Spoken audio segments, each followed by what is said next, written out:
Hello everybody, my name is Dokriva and this is Europa Universalis 4 by Paradox Studios, and it's finally out and I'm really looking forward to it. And as you can see, we here have Europe going on. I would like to make a note here that in the content I have all the starting DLC that's already out, but you don't really need it. For now, it's mostly just visual additions. And when it comes to the options, sound settings, controls, there's just scroll and zoom speed. Video is optimal for what my computer can take. And this is quite important. I will put the autosave on monthly, no, on half year. Every half year there will be an autosave just to make sure that I can keep playing this particular nation. Now, as I've already said in my other videos, I'm going to play as Burgundy. Now, one of the challenges as Burgundy, well, here you have the entire world and you can see you can literally pick every nation on the map, and there are multiple starting positions. Now, the game runs from November 11th, 1444, which is the point where rumors of Ottoman weakness caused Pope Eugene IV to call for a crusade against him in 1443, with the West still embroiled in the Hundred Years' War between England and France. The King of Hungary and Poland, Vladislav III, took on the cause to finally expel the scourge of Christendom from Europe. Led by General John Hunyadi, the White Knight, the Hungarian army saw some initial success but was ultimately defeated. The abdicated Sultan Murad II came back to aid his son and led the Ottoman army to victory at the Battle of Varna, where King Vladislav was killed. Peace was eventually signed, but the way for further Ottoman expansion into Eastern Europe now lay open. This is the start that we are going to take, and they have a lot of interesting nations here available. Poland is interesting, Venice, Muscovy, Portugal, Sweden, Austria, England, France, Castile, and the Ottomans. So it's mostly Europe, of course, because, well, let's face it, this era was dominated by Europeans from 1444 until 1821, when the game finally will end. But the fun thing is, though, you can pick any date in between, but there are a few very interesting points where you can start, and when we can zoom a little bit in on our country. So, well, one more. Like this, you cannot see the province name, so you actually see that this is Burgundy. It's quite big. It's actually bigger than when you start with it in the EU3, because EU3 started about 45 years earlier with the ascent of one of the English kings, I think Henry VI. And if you play as Henry VI right now, he sucks, basically. These are his stats and they are bad. And Burgundy, wow, Philippe III, actually 555, that's amazing. And when we look, wow, he's one of the strongest leaders in Europe right now, so that's it's because it's a republic. Switzerland doesn't have an actual leader. It has it's basically the leaders of the republic. Now, Western tech group, Catholic, and everything. This is normal for Burgundy, and military and economy are doing well. Diplomacy, not so much. Now, the thing is, the challenge of Burgundy is the 1453 start, not a lot of difference, and 1453, the only real difference in those 9 years is the fact that the Byzantium Empire will have fallen completely. But in 1492 there is no more Burgundy, and we are here to remedy this. So we are going to try and play as Burgundy and at least survive those first 50 years. And, well, when you look at different starting times, you can already see the actual differences in the nations of the world, but it's not as pronounced as if you look at 1444 and then I click to 1492. It's not a lot of difference. One of the biggest differences is, of course, this is winter, so that's why the map actually looks a bit darker. But when we look at the 1776 start with the USA, and just have a look at Europe. It's a lot like how it looks today, just that there was no Belgium, there was definitely no Germany, and the Eastern Europe was also heavily under Austrian influence. And here it is, one day after the sort of official Declaration of Independence. This is the USA. To be fair, in reality, it wasn't just the borders weren't set in stone that first day anyway, but this was basically what cut off. And if we look onto revolutionary France later, you can see already that the War of Independence has ended and the USA has conquered a lot more territory from the British. And that's basically how it goes. And you see the world changes consistently. And let's just one more click. 1701. You see here's some differences. Wow, the Mughals have actually there was a huge empire in India. That's one of the cool things. You know more about history. And in 1701 there actually was no Great Britain yet, because the marriage that took actually one of the kings died. I think that might be Mary, or I should know this, I've had this one, but one of the kings or queens died, and then James the First of England and simultaneously James the Sixth of Scotland became the king. Yes, after King Mary of Orange died. And if we look at this one, Queen Anne is now leader of King George the First. So James the First or Sixth was already gone at that point. But yeah, it's that's a short difference there. I think it's 1706. So if we look at, well, Great Britain doesn't exist at this point. So Queen Anne Stuart, she was the husband of King William. And if 1706 and then 1707, oh, it's still Queen Anne. She was probably the heir to Scotland at that point. Okay, but yeah, at least the Netherlands exists at this point, which it didn't in 1444 at that point. Stadtholder, Staten-Generaal, that's interesting. The Dutch were also republics when they formed, so... Burgundy, independent kingdom, King Philip III of Bourgogne.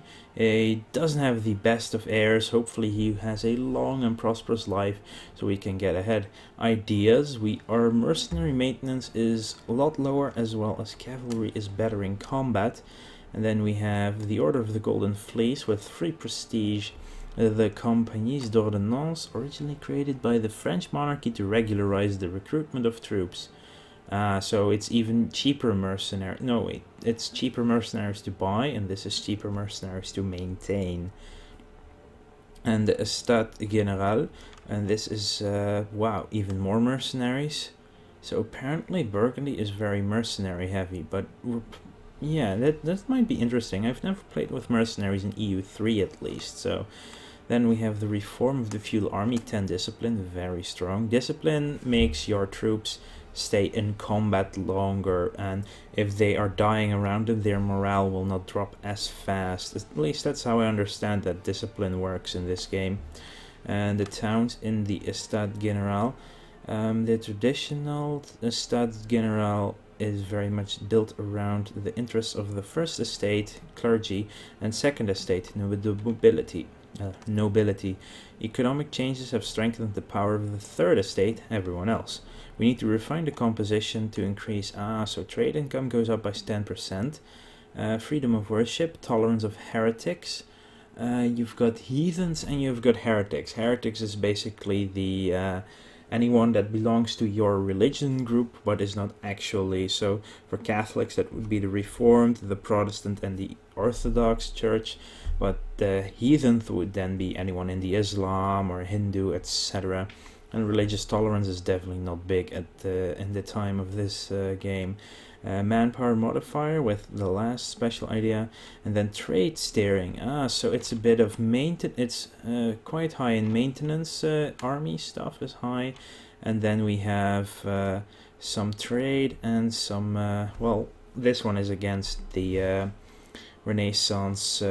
Disparaging of the other religions, the Reformation and the Protestantism outbreak.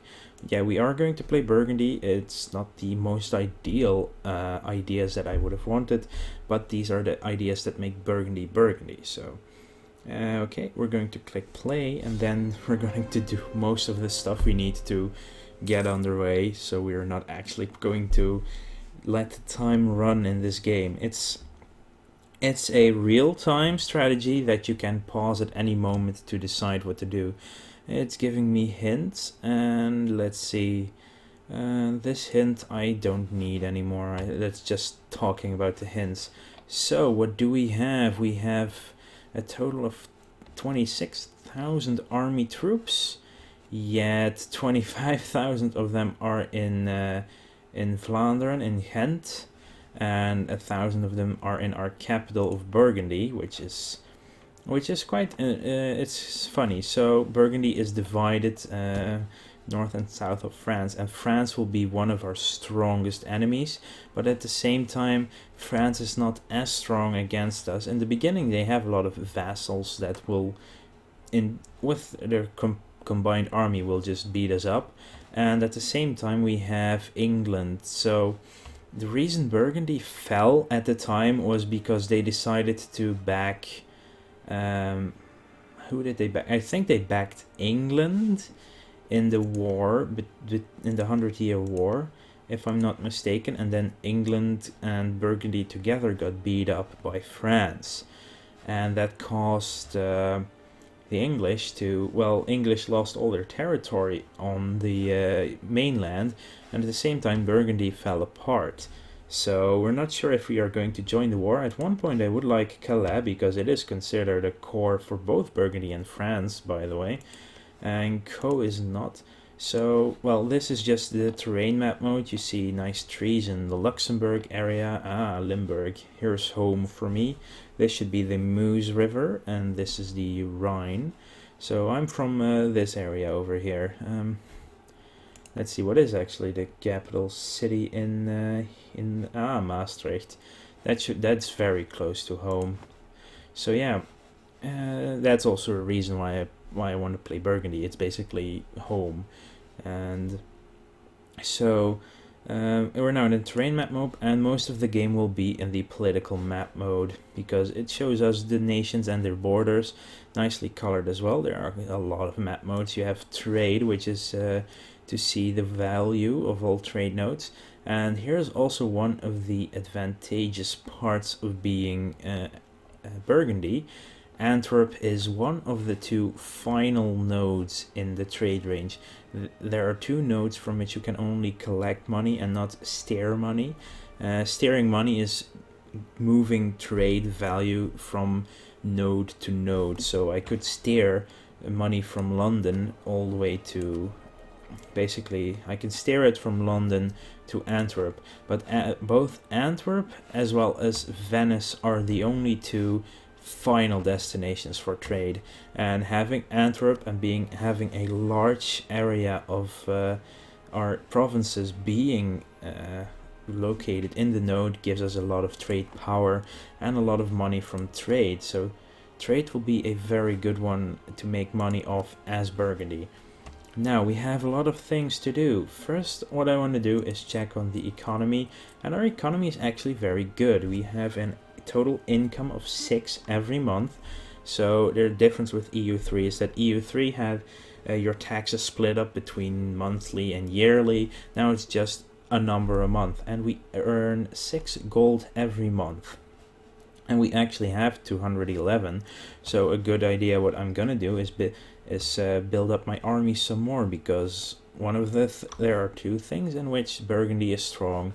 That's army, and that is trade. So that's one of the things I am going to do, is upgrade my they don't have interesting names, my fleet. So money is looking good. When we're not at war, dropping army maintenance by a lot is good to give us more army, but I want to probably, if Liège doesn't have any real allies, so we cannot actually declare war without doing anything, but what we can do is fabricate a claim, and that will give us a in a year, we could declare war on Liège and just take it from them, which is a good idea. So, well, at the same time, culture to Breda, Barrois. Okay, this is a good. This is a very good.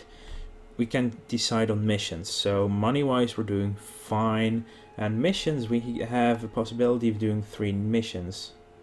This is nice. Okay. So we could become the Netherlands at one point, which might be fine, but we'll see when we get there if we want to do that. Netherlands, it will play different, and we'll lose a lot of cores, I think. We will.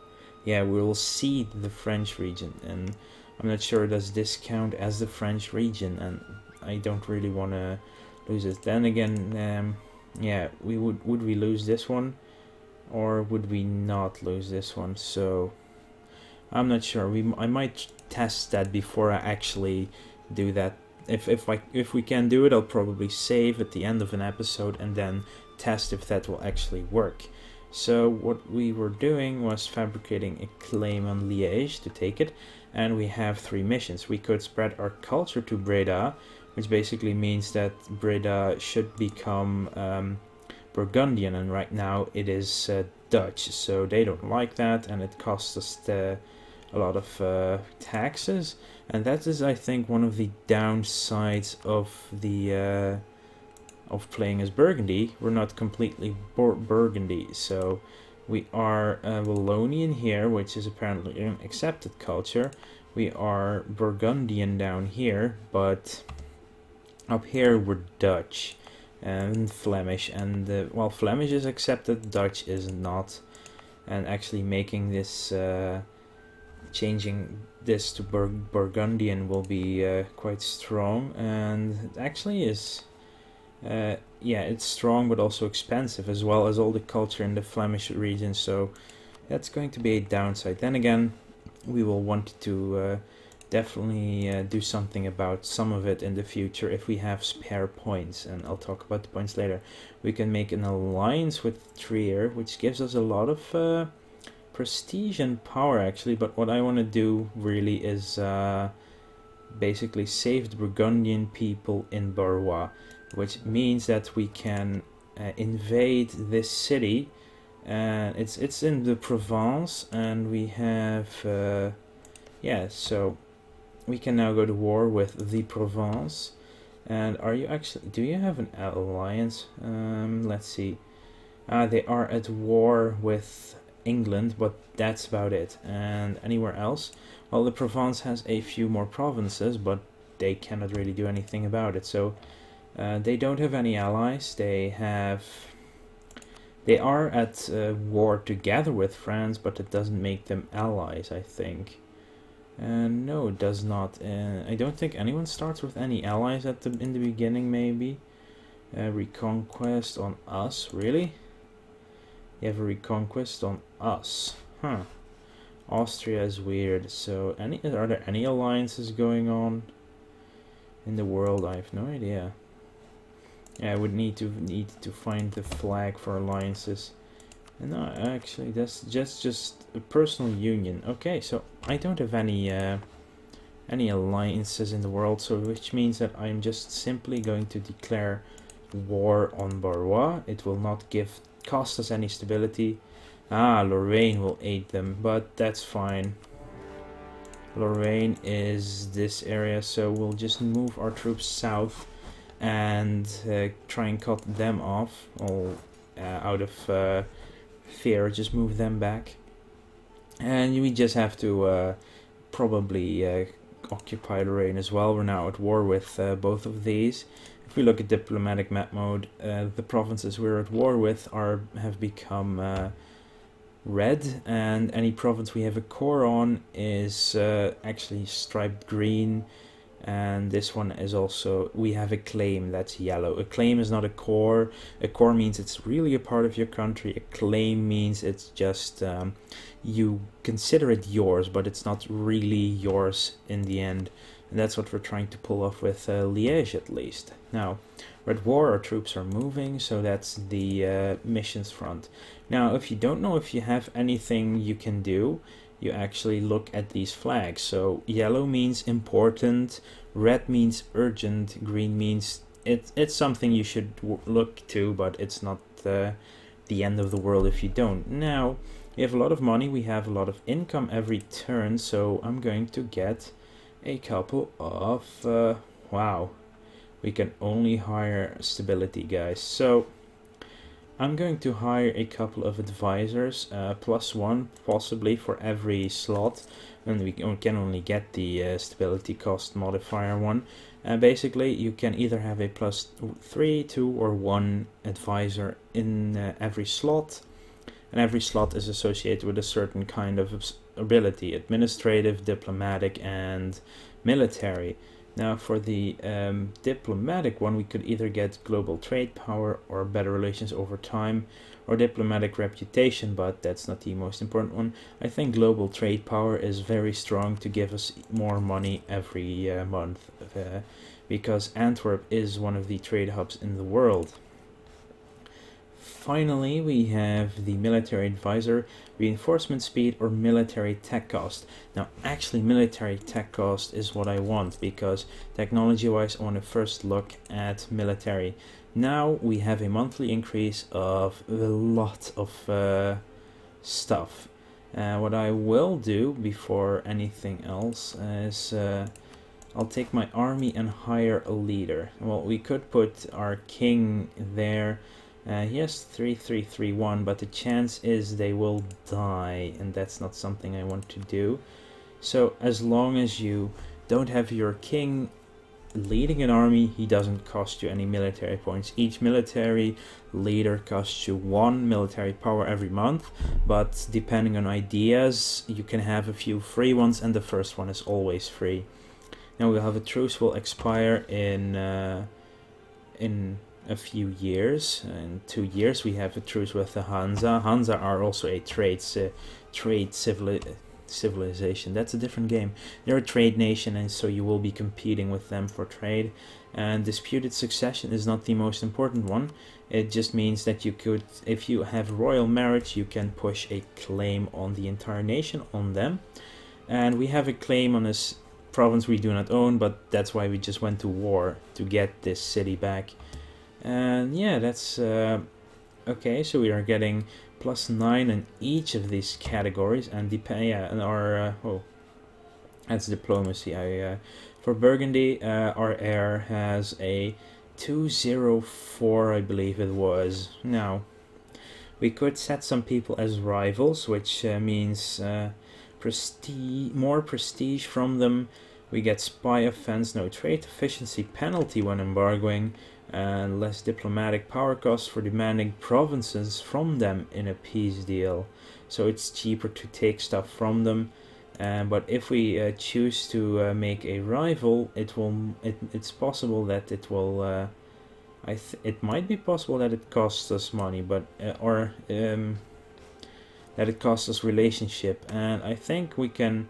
Well, our relationship with France is already quite low, so you know what, I am going to consider France. Yeah, see, it just dropped by 25 on either side, and I really feel that France is our rival in this game for now. I do also think that Austria is our rival, but when it comes to the relationship, it's a lot better, at least, than the French relationship was, so I'm not afraid of actually doing anything about it. So where do they actually have cores on me then? That would be nice to know if I could quickly check. Gelre has... we could also invade anyone up here, but for now Liège is fine. They don't have any cores on me. Don't see it anyway. I mean, this is everything we have in country, so if you look at the fog of war, you can always see, but if you can see it, that means that you border the area, and it doesn't seem that Austria has any core on me. So anyway, if there's anything else we have to do, well, Our government is doing well. Here we can see our heir, 204. So our current king is 555, which is 666 is the best you can get, oddly enough. But so our leader is quite strong. You always get +3, and we get +1 for our advisors. So we're at +9 for everything. Yes, so money is still, it's now to 3 because advisors cost money every month, but we had enough. So we currently have two merchants going on, and they are, one of them is collecting money in Antwerp because that's the most important province to actually collect money, and the other one is steering money from Bordeaux back to Antwerp, and that's 3.4. Why is it? We might be doing it in Bordeaux because we actually have a province there, and that means it gives us some trade power in the area.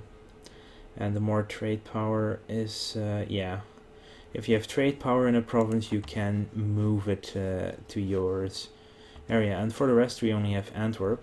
Now we do have 2 fleets, and one fleet is a merchant fleet, so I will, I don't actually need to make it a leader, and just need to adapt the name. So this will be our merchant fleet, and I will have them patrol, no, not patrol, protect trade in the Antwerp node, which means they will be patrolling most of the area around here, but it also gives us even more trade power, which means more money.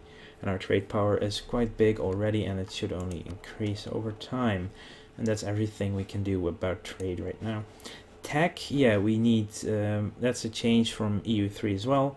We need administrative, diplomatic, and military power to upgrade our techs.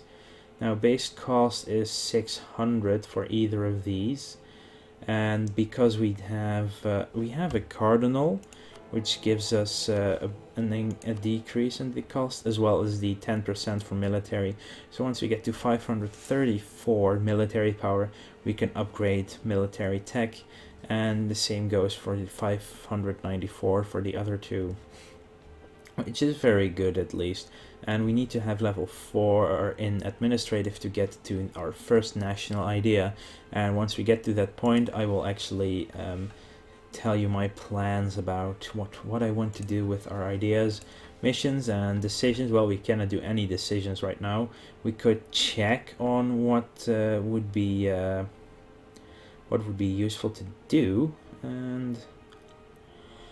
but there's nothing we can decide on right now. And becoming the Netherlands would actually, we would need these provinces as well. And we would need a lot of, we need level 10 administrative tech, so that's a while in the future as well. I'm just not too keen on losing any areas. So stability and expansion. Now stability is very useful. It will give you trade power, it will give you spy defense, it will also give you, if you're in the plus, it will give you less revolt risk, more taxes, more expensive to increase stability further, and it will increase the strength of your missionaries, and going negative will give you a higher chance on revolts, you get more interest, and you drop in legitimacy. And we have the administrative power to boost it once, and you want it to be at least at 1 all the time. It's different from EU3, where you always want it to be at 3, but here, because it costs you administrative power, which you also want to spend on teching and other stuff, you might not always want to do the same thing. So for now, but you always want it at least at 1, because that's not that expensive to go to. It actually cost me less than it would have, because I do have the minus 10% from our advisor. Other than that, this is how far we could colonize. We might be able to colonize, but that's not necessarily my first plan. Here's the religion overview. It's not that interesting yet because we're purely Catholics, and the Reformation and the Protestantism hasn't started spreading yet. And then there is our military. Important things to know. We have a force limit of 35, which means we can field 35,000 troops without us costing any percentage extra in military maintenance. So what it means, I can build 9 more units, and I will build a few to have some in the south as well. And we see our strength. We have defensiveness, discipline, military tactics, and tradition, and land morale. Morale means how long can you fight. Tradition means how it's our accumulated experience, and we get it automatically through combat, and it's positive if we have it. Then there are the ships that we can build, the units that we can field. Right now we are using halberd infantry, which are strong at attacking and weak at defending, which is okay. I want to attack anyway, so that's good that I moved these guys back. And we're also fielding Latin Knights, which actually are defensive when it comes to morale, stronger, but the chevauchés would be stronger in attacking. Well, that's about all I can say about it for now, until we unpause it. Yeah, I don't really need my missionary right now. My merchants are everywhere I want them. There are no really important messages popping up, so I will end this video here. This was just a start of seeing what is what, and there's not that much to do yet. The only thing I can still do is actually just build a couple of units for now, and I will build 4 here. And actually, let's have a look at my army. 18,000, 7,000, so I will also build 1 knight in Brabant. That should be fine. Then I have built 5,000, I will get to 31,000. 1 more infantry, just to get an even number, and that I want an even number so I can split these armies easily into 2 once the war is over. So this is the end of the episode. If you like EU4, just like this video so more people can see it. If you want to subscribe to see more EU4 content, as well as my other games I'm still playing, then subscribe to the channel, and on that note, I will see you later.